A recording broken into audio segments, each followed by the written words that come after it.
kalaki, ganun kadami, I feel like I'm winning in this life. You know? So, grabe.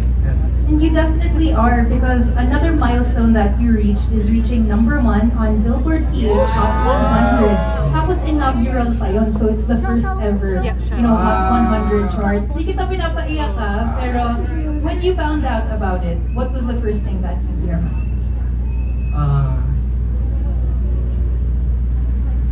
Ang cliche sabihin, feeling ko na nanaginip ako. Kasi to be able, para sa akin, masaya na ako nakasama ako sa mga charts. Kahit hindi #1. Para sa akin, it's a big achievement kasi I get to do what I love and I get to be a part of the OPM scene ngayong generation. Kumbaga, napakalaking achievement nun for me.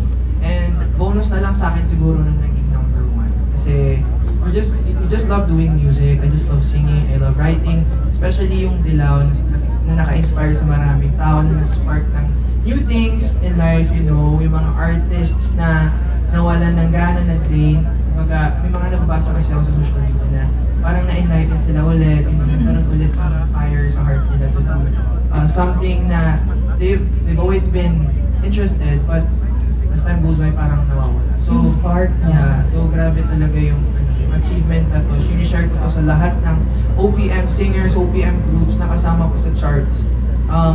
Mabuhay ang OPM. OPM is really thriving and really alive. So sana, supportahan pa natin ang bawat isa, lalo na yung mga bago-bago din, yung mga dati rin na OPM singers. Sana po mas supportahan po natin din sila.